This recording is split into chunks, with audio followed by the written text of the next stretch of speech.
Estudio de esta noche, les ruego me ayuden y traten de sugerir a la pregunta que he de hacerles. Para ello voy a recrear una escena y citaré el caso.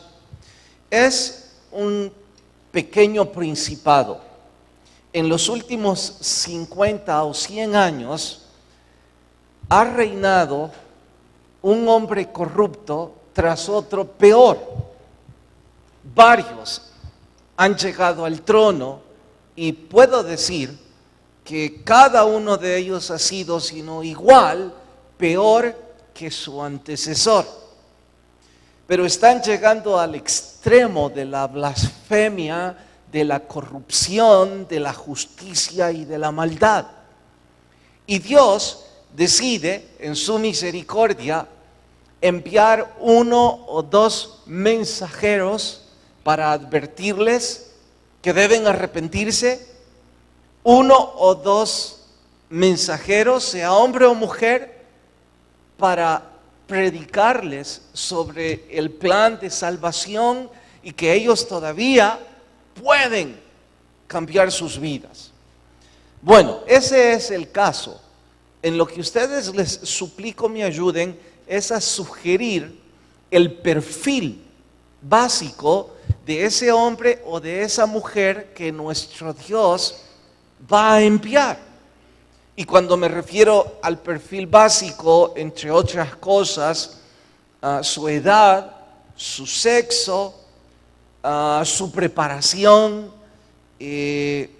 su personalidad, cosas que usted pensaría como líder religioso que debe elegir a una persona idónea para esa ciudad o ese pequeño principado. Entonces, ¿qué tipo de persona hemos de buscar? Así es que enriquezcan esto y por favor sugieran. Uno a la vez. ¿Nadie? Sí, hermano. Un hombre con respeto a Dios. De acuerdo. ¿Qué más? De edad media. No muy joven y no muy adulto. Me imagino que está pensando en que muy joven pues no tiene experiencia suficiente para enfrentar tanta maldad y muy adulto le harán falta energía para resistir la carga que signifique esa misión. Bueno, sí, hermana. Un hombre preparado académicamente necesitará facilidad de expresión, un poco de verborrea, presencia escénica, tiene que enfrentar a un gobierno y lo mejor es que esté preparado académicamente. Bueno, sí, hermano. Con buen testimonio, refiere a santidad, ¿verdad? No a personalidad. De acuerdo. Y en cuanto a su personalidad, ¿cómo lo buscarían? Con carácter, muy firme en sus decisiones. Una persona simpática, con carisma, o una persona totalmente sin carisma alguno, lo opuesto. Balanceado. Una persona seria, pero si tiene verborrea va a tener que tener carisma, ¿no? Si sabe hablar en público va a tener que ser un tanto empático con la gente e identificarse con ellos. Pero no olviden, él no tiene que tomar decisiones. Él tiene que dar un mensaje. ¿Alguna otra opinión que quieran dar? ¿Sí? Un hombre con templanza. Se refiere a que está hablando de la virtud de templanza, un hombre que no se echa atrás en sus decisiones.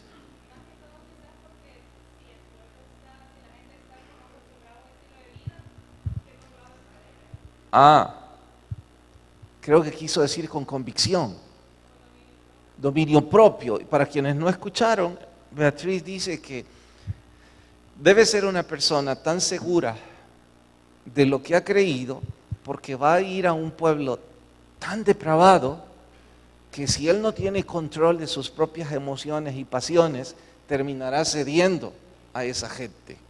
Bueno, ¿más nadie? ¿Hasta ahí? ¿Rafael iba a decir? Un hombre humilde y obediente. Qué bueno que lo ha mencionado. Y Giner iba a decir, un hombre con cultura, con mucha educación. Bueno, déjenlo hasta ahí. Por favor, no olviden todo lo que ustedes han sugerido. Pero yo creo que hago bien si lo resumo en decir que ustedes estaban buscando un hombre como Pablo. El Pablo ya convertido, desde luego. ¿Cuántos títulos académicos alcanzó? No tengo idea, pero no menos de 3. ¿Cuántas lenguas hablaba? No tengo idea, pero no menos de 3. En cuanto a su carácter, un tipo colérico que jamás da un paso hacia atrás. Su edad media, un hombre con mucha cultura, por supuesto que sí. Desde luego, ya es un hombre humilde, aunque muy decidido. Cierto que es un hombre obediente, pero con la convicción de la que hablaba Beatriz. Así es que tengan en mente lo que ustedes han sugerido. ¿Para qué? Para lo que sigue en el tercer punto de este estudio. Por hoy es como que doy un salto y empiezo a contarles la historia real, ya no el caso sugerido por este instructor. Vamos a hablar hoy de la dinastía de los reyes del norte. Y como sé que ustedes saben diferenciar norte o sur en esta historia, empiezo en decirles que no exagero en nada en referir que los reyes del norte es una saga en donde un criminal mata a otro criminal, en donde un genocida acaba con la familia de otro multihomicida, y que uno tras otro hicieron lo malo ante los ojos de Dios. Sin embargo, por más malo que suene, hubo uno de ellos de quien la Biblia dice que fue peor que todos sus antecesores. Y sé que usted, como yo, nos estaremos preguntando, ¿hay algo peor de lo que ya dijo? Bueno, sí, el hijo de de tal palo, tal astilla. Peor que su padre. Ya dije, el papá, dice la Biblia, que fue peor que todos sus antecesores. Pero el hijo le ganó la partida. El nombre de este hijo fue Acaz. Y para poner las cosas peor, si es que se pueden poner peor, se casó con la hija del rey de los Sidonios. Ya todos sabemos a esta altura por la historia de Salomón que Dios les advirtió que no tendrían alianza con esas naciones paganas, pero como claro está, ellos, al igual que algunos hoy día, saben más que Dios y quieren hacer las cosas como les viene en gana, obviando lo que la Biblia enseña. Los sidonios tenían como deidad principal o dios patrono a Baal. Este era el dios de la lluvia y de la fertilidad para los cananeos y para los heteos, y claro, también en otras culturas antiguas. Dicho de otra forma, pueblos eminentemente agricultores que viven como rubro principal del producto de la tierra, agradecían y adoraban al dios de la lluvia, a Baal. Y cada lluvia era motivo de rendirle culto a esa deidad. La chica con la que acá se casó se llamó Jezabel. Y escuchen esto, porque les dije, para ponerlo peor, si es que es posible, no solo era dominante en la pareja, que Dios guarde a las parejas que su mujer es dominante. No solo era eso, sino que también quería el control en la política y en la religión. Esto, literalmente y de forma sarcástica lo digo, era un gobierno de faldas. Primero, por la flojera de su marido. Y segundo, por la soberbia de esta endemoniada mujer. Pero es que una cosa lleva a otra. Cuando un hombre no toma el rol que le compete como un hombre espiritual y líder, corre el riesgo de tener a la par una mujer que quiere ser dominante y tomar el control de todo lo que no le compete hasta arruinar su vida y la de todos en derredor suyo. Flojera del marido y soberbia de la mujer.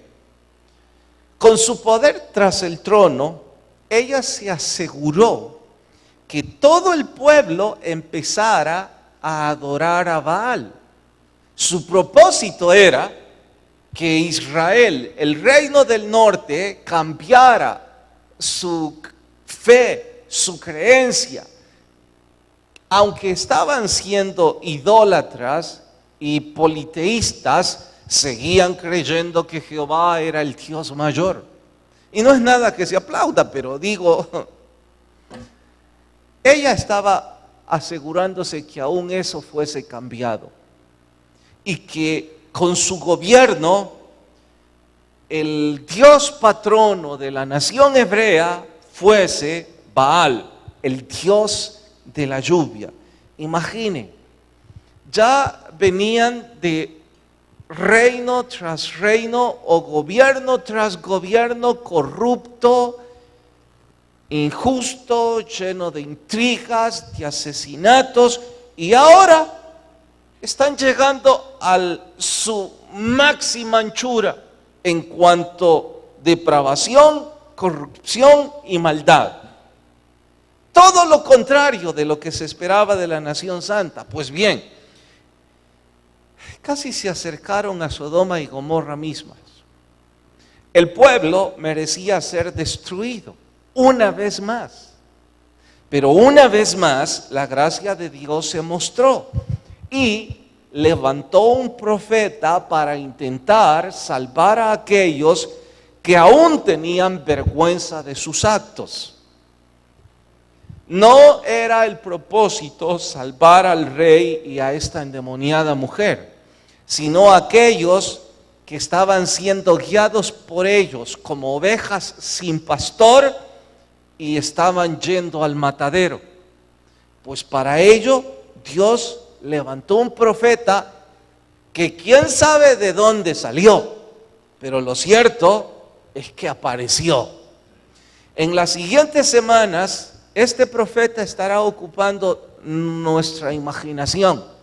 Su nombre fue Elías Tisbita, y en honor a ello, nuestro sermón de hoy se titula: Los cristianos no tenemos derecho a ser mediocres. Vayan hasta el primer libro de Reyes, capítulo 17. Primer libro de Reyes, capítulo 17. Nuestro sermón de hoy: los cristianos no tenemos derecho a ser mediocres. ¿Listas sus Biblias? Primer libro de Reyes, capítulo 17, vamos al verso 1. Entonces Elías Tisbita, que era de los moradores de Galaad, dijo a Acab: vive Jehová Dios de Israel, en cuya presencia estoy, que no habrá lluvia ni rocío en estos años, sino por mi palabra. Hasta ahí leemos y oramos. Te ruego, Señor, tu Espíritu Santo lleve edificación a nuestras vidas y que crezcamos a través del estudio. En tu nombre lo rogamos. Amén.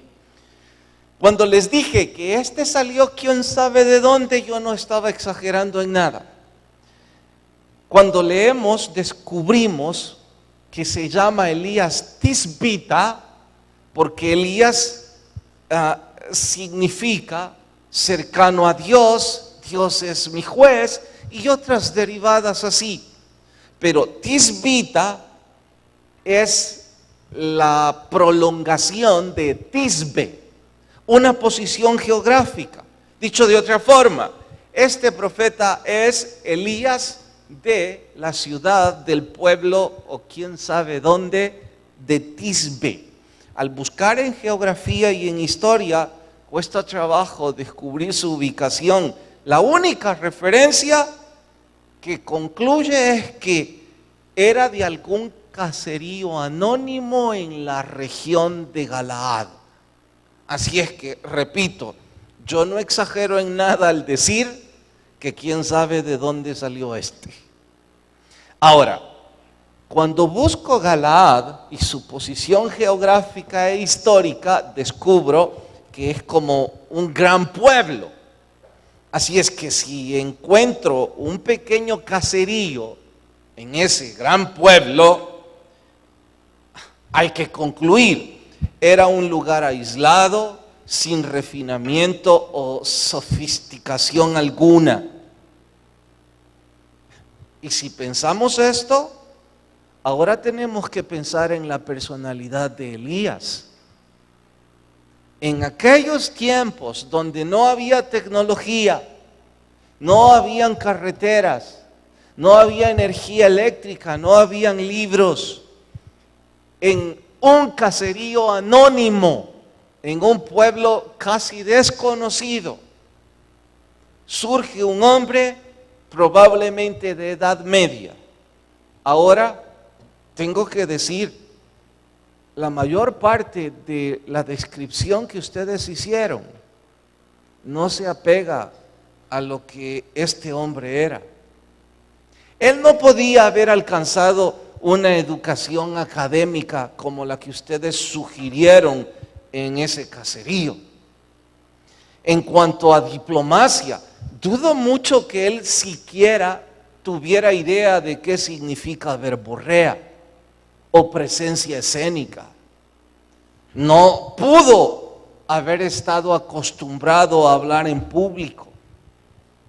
En cuanto a su forma de tratar con las personas, por su contexto, todo apunta a que era una persona un poco tosca, que no estaba interesada en ser simpático con gente que desconocía y muchísimo menos podía buscar un poco de popularidad con gente tan llena de maldad. Un pueblo en donde su techo es la luz de la luna, un lugar silencioso en contraste con una ciudad ruidosa y llena de todo paganismo. Nunca deja de sorprendernos nuestro Dios, a quien llamó para cumplir este trabajo. Es que esa ciudad de la que yo les hablé al principio es precisamente el Reino del Norte. Un pueblo que ha tenido líderes multihomicidas, genocidas, malvados, corruptos, y ahora, en el colmo de la maldad, tienen a un hombre con flojera como hombre, que permite que su mujer, con cultura de los sidonios o con subcultura de los sidonios y con una religión tan sucia, esté envenenando a toda la ciudad. Pues se necesita un hombre que lleve un mensaje a ese pueblo. Y yo, si no hubiera leído esto antes, estaría de acuerdo con ustedes, que hay que buscar a un hombre con educación, con cultura, con presencia escénica, con carisma, pero Dios nos sorprende y dice, no necesito un hombre así, necesito un hombre sin refinamientos, necesito un hombre quizá tosco para hablar, que llegue a esa ciudad ególatra, en donde la moda y la diplomacia eran el antifaz de la maldad. Este vestía de una forma muy sencilla, no tenía protocolo alguno, y ahí en medio de esa ciudad grita al rey en presencia de todos: con Baal o sin Baal no habrá lluvia ni rocío hasta que por mi palabra suceda. traduzcamos esto. Él estaba diciendo, vuestro Dios es una charlatanería. No existe ningún Dios de la lluvia. Su fe es una ridiculez y es una ofensa grande contra el Dios, no solo de la lluvia, sino de la naturaleza misma. Dios los convirtió en una nación para que fueran luz en medio de otras naciones, pero ustedes están haciendo todo lo contrario. Así es que, como son eminentemente un pueblo que depende de la agricultura y que depende de la lluvia, no habrá una tan sola gota por años, demostrándoles que su Dios es un charlatán. Sus cultivos se echarán a perder. La hambruna será la tribulación que enfrentarán. Y de la misma forma extraña que apareció, quién sabe de dónde, también se largó quién sabe a dónde. Voy a repetirlo. Dios siempre nos sorprende con sus métodos. Y creo que puedo, en honor a la historia bíblica, establecer ahora una especie de ley que sale como común denominador de todas esas historias en momentos oscuros en el reino de Israel.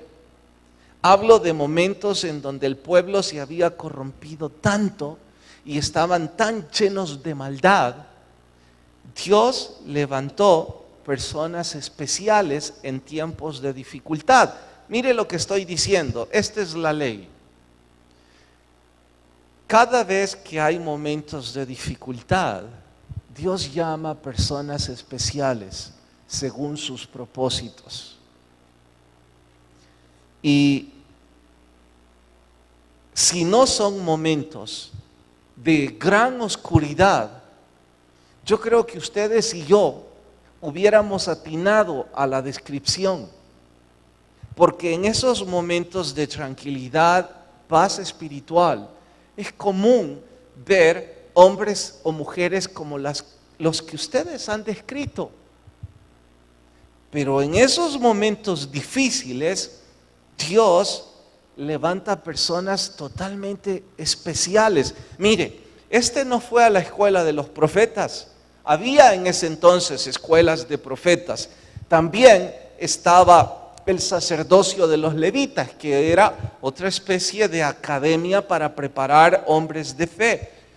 Tampoco lo buscó en el palacio, en las casas de los príncipes, en donde se supone hay educación y cultura. O bueno, al menos habríamos pensado que en una familia piadosa. Pues no, Dios no buscó en ninguno de esos sitios a un hombre con las agallas de Elías. Lo encontró, y lo repito con cierta complacencia, quién sabe dónde.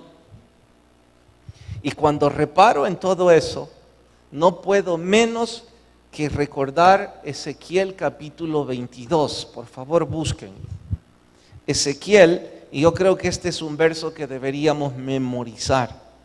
Ezequiel capítulo 22.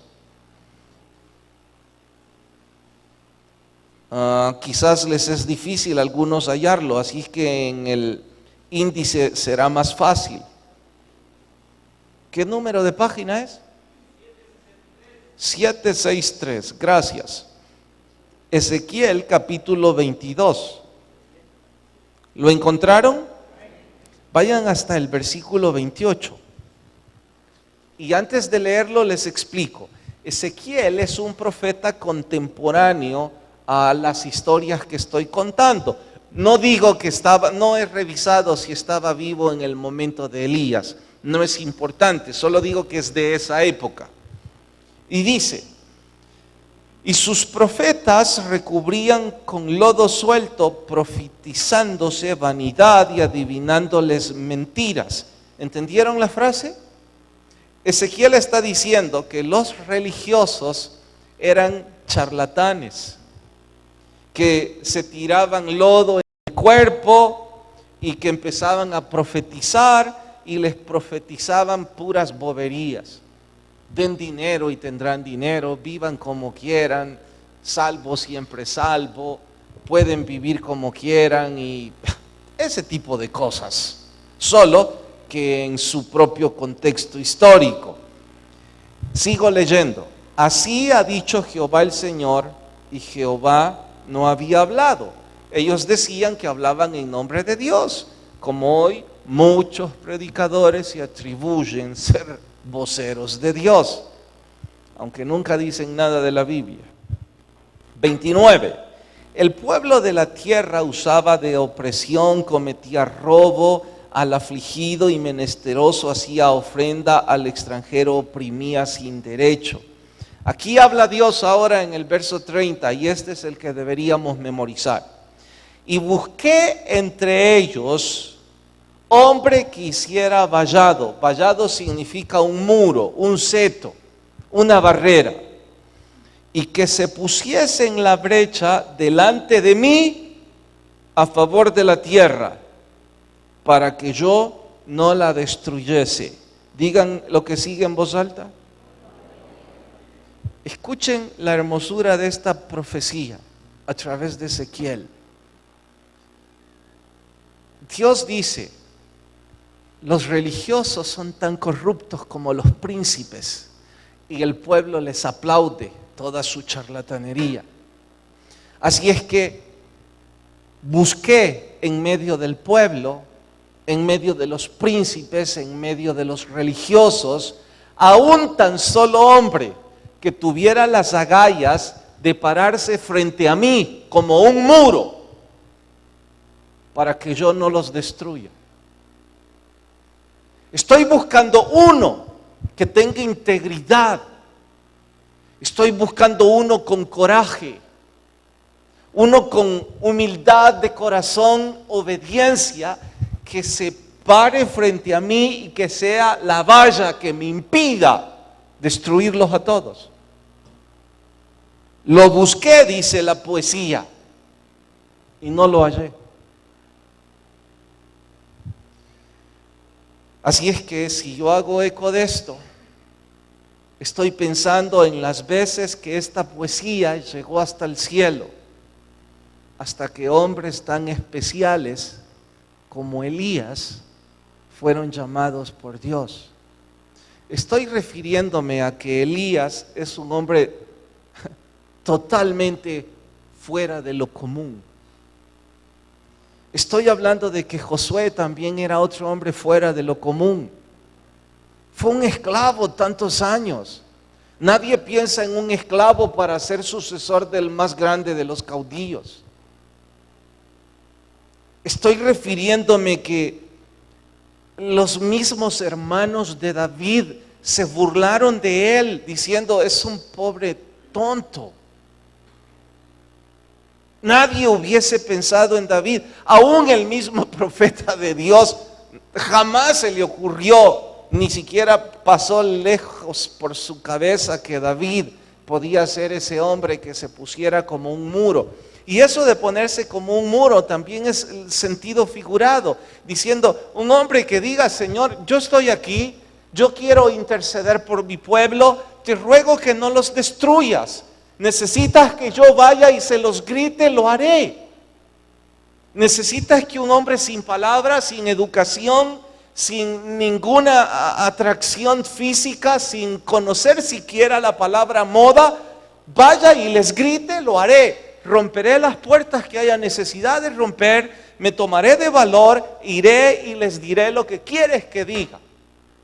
Eso es lo que dice ese verso. Y si me preguntan que por qué yo estoy pensando en este verso y poniéndolo en forma paralela a esta historia, es porque yo creo que no exagero, que estamos viviendo en tiempos de oscuridad y de maldad.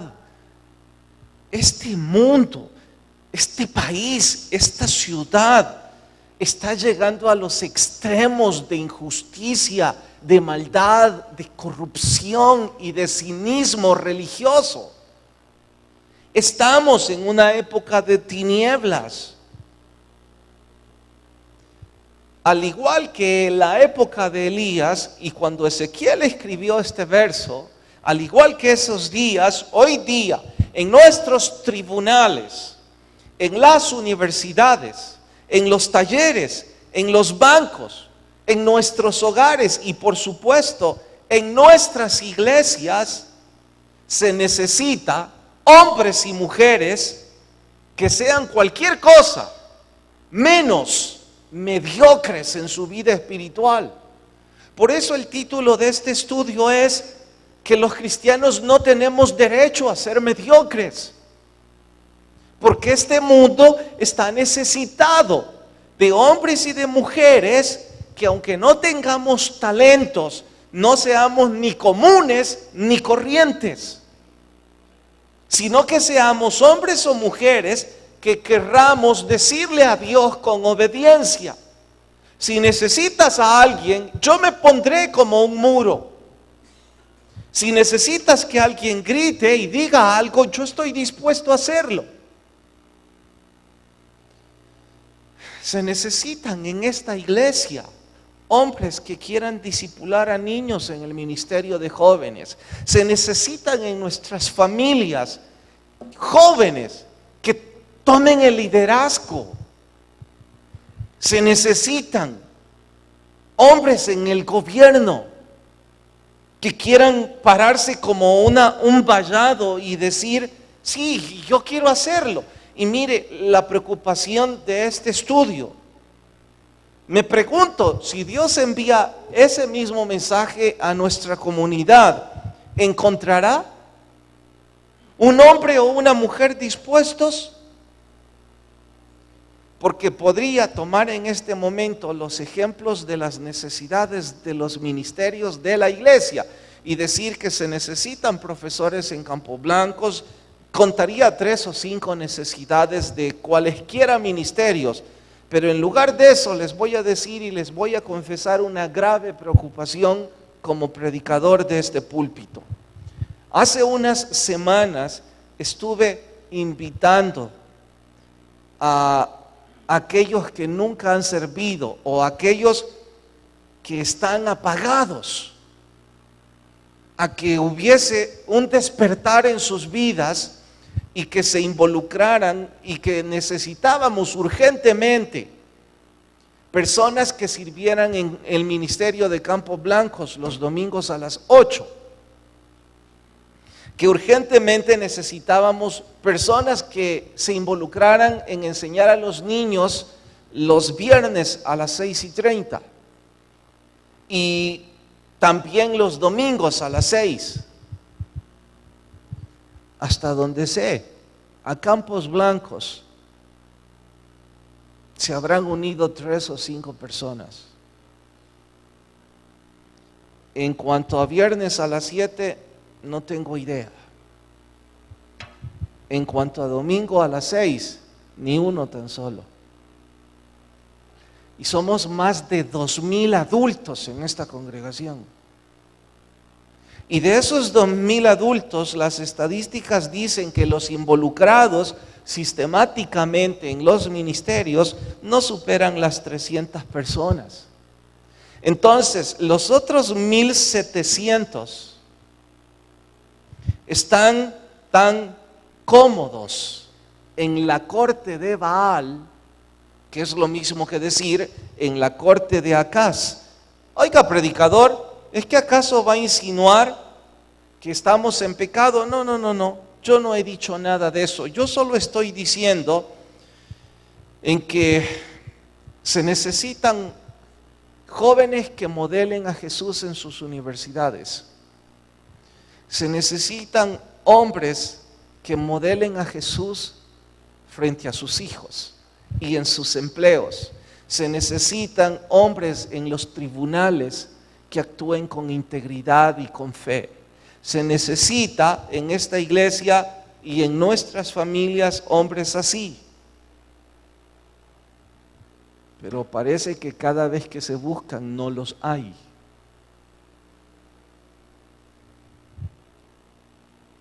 Aquí viene mi pregunta. ¿Es que están tan cómodos en sus trabajos y en sus deleites que no están dispuestos a ponerse de pie. Lo voy a repetir, están tan cómodos en sus trabajos y en sus deleites que no tienen tiempo para Dios. Y no les preocupa ser mediocres espiritualmente. Y ni en broma pensarán que esto es una exhortación de parte de Dios para ellos.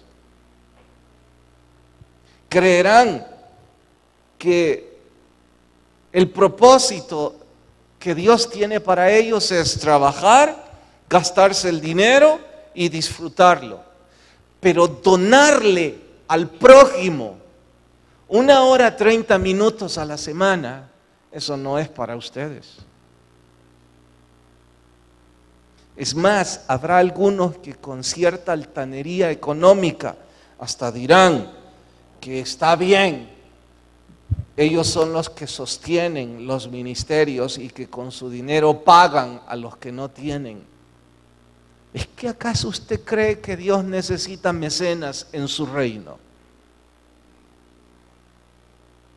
Él lo que está buscando es un hombre o una mujer con un corazón dispuesto a hacer un muro entre Dios y el pueblo y decir: Señor, yo estoy dispuesto a hacer lo que quieres que haga.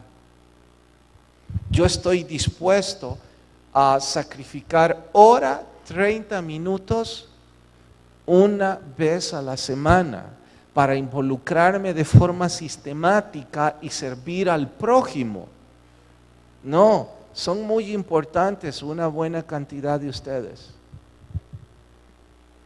Están tan cómodos en sus deleites que venir y estudiar la Biblia creen que con eso han llenado su cuota religiosa. Y ¿saben qué es lo único que se necesita para que el mal reine en esta ciudad, en nuestras familias y en esta iglesia?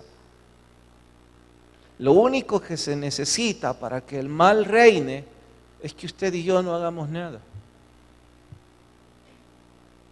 El famoso filósofo lo dijo de esta forma: para que el mal reine, lo que se necesita es que los hombres buenos no hagan nada. Y desde luego eso los descalifica de ser buenos.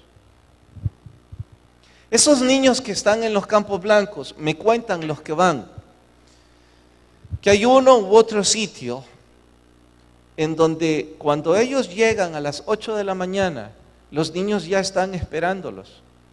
Algunos de sus padres no les han dado comida, no han llegado a dormir, llevan vidas terribles y esos niños están sedientos de ese pequeño refrigerio cuando lo llevan y de escuchar la palabra. Pero no hay quien lo haga. Ay, estamos tan cansados, nos tocó tan difícil esta semana que tengo que ver la final de la Copa Mundial, 3-4 horas. Fantástico. Y luego le preguntamos a Dios: ¿por qué hay tanta maldad? Porque usted y yo no hacemos nada. Porque usted y yo, según este capítulo, estamos siendo llamados. Ahora, voy a advertir algo. Yo creo que hay una buena parte de ustedes que les importa un comino todo lo que están oyendo. Pastor, ¿está siendo grosero? No, estoy siendo matemático y muy práctico. Es que la Biblia dice que la mies es mucha y que los obreros son pocos. Y hay líderes en la Biblia con la unción del Señor y mucho dinamismo y capacidad, y sin embargo cuando llamaban a quienes les ayudaran, no había muchos. Así es que qué sorpresa sería para mí que lo que están oyendo, a varios de ustedes que están cómodos en la corte de Acab les importe un comino. No es sorpresa. Y de hecho, creo que ustedes no merecen que yo ocupe tiempo en exhortarlos, porque con solo lo que estoy ya diciendo, les estoy cayendo mal, cuando yo ni siquiera sé qué hacen en sus vidas. Así es que no me mire con desgano. Que no esté involucrado en algún ministerio que yo veo no significa que usted no esté involucrado. Cada vez que usted entra a la iglesia, yo pienso que usted es un siervo de Dios. Lo que sí creo que debo ocupar tiempo, lo poco que me hace falta en este sermón, es para referirme a aquellos de ustedes que su sangre está alterada a este momento y que cuando escucharon ese verso de que Dios está buscando un hombre que se levante y que como un muro diga yo puedo hacerlo. Creo que hay algunos aquí y que su sangre ahora está hirviendo y diciendo, yo quisiera hacer algo para el Señor, hombre o mujer. Pienso que sí hay un joven que ahora mismo está pensando, en realidad yo pudiera ser un hombre que inspire a mis compañeros para buscar a Dios en lugar de enredarse en errores que paguen toda su vida. Creo que sí hay uno de ustedes o dos de ustedes. Creo que sí hay dos hombres o dos mujeres o tres, no sé. Y temo que ustedes están temblando porque dicen, yo quisiera hacerlo, pero no estoy capacitado. Nunca he ido a recibir una clase. No sé cómo hacerlo. Predicador, mire, yo estoy en peores condiciones que Elías, porque Elías obviamente al menos era un hombre muy espiritual, pero yo ni siquiera eso me considero. Y para colmo, no he sido espiritual. Y en su defecto, apenas conozco historias de la Biblia, no sé cómo hablar en público. Bueno, les voy a repetir con lo que empecé. Dios no necesita personas talentosas para su obra. Si las necesitara, Dios hubiera levantado un ejército en contra de Jezabel y buscó a un hombre quién sabe de dónde.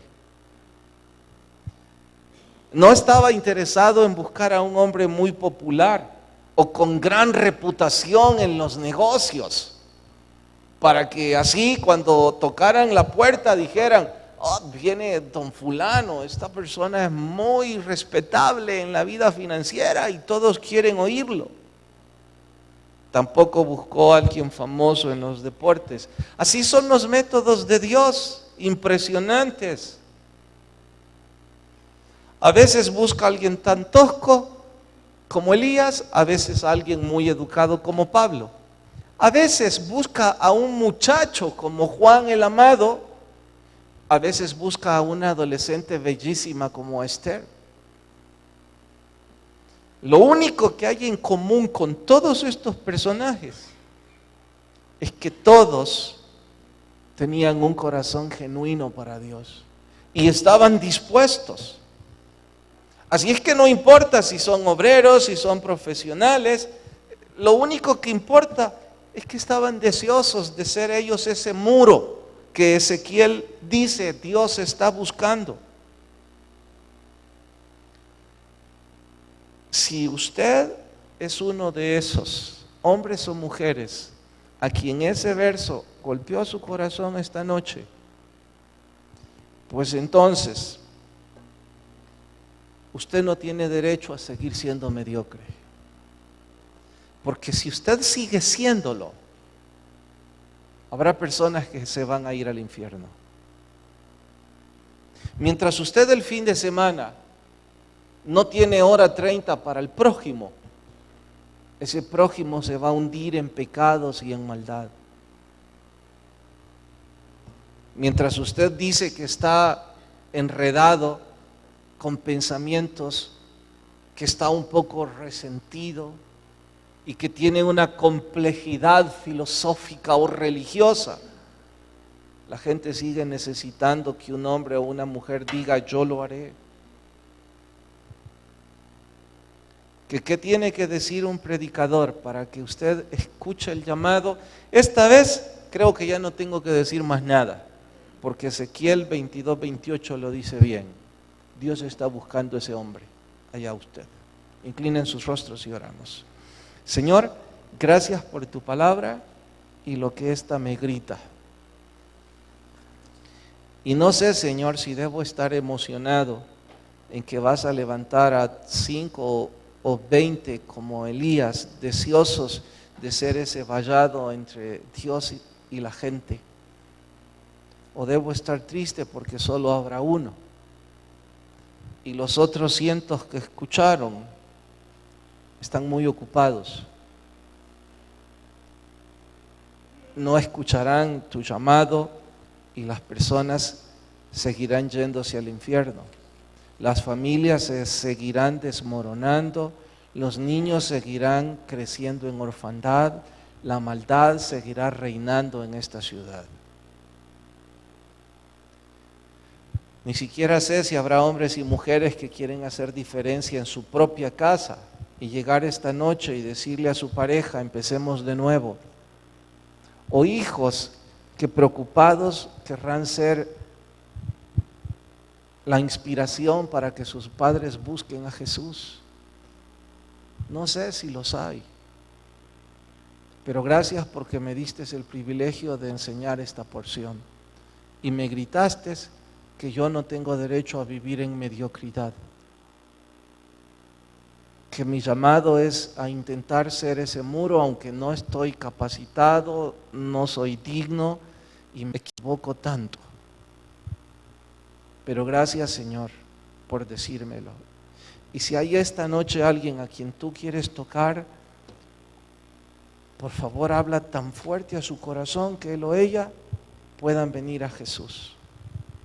Mi primer llamado es para usted que por primera o quinta vez viene, pero nunca antes recibió a Jesús. No le invito a pasar al frente o cambiar religión, le invito a abrir su corazón a Jesús. Una oración corta, sencilla, pero con fe. Si alguien dice, yo quiero hacerlo, donde está, levante su mano y déjeme orar con usted. ¿Habrá alguien esta noche? ¿Alguien que recibe a Jesús y levanta su mano? Mi segundo llamado es para los que ya somos cristianos y hemos vivido en mediocridad espiritual.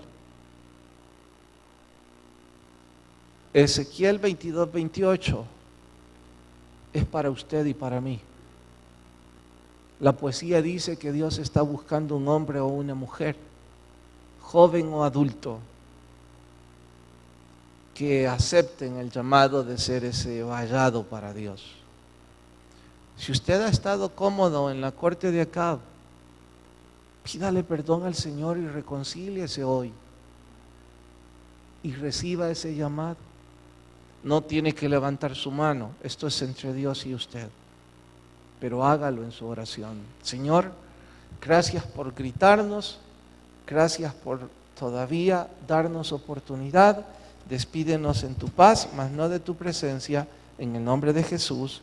Amén y amén. Dios nos bendiga.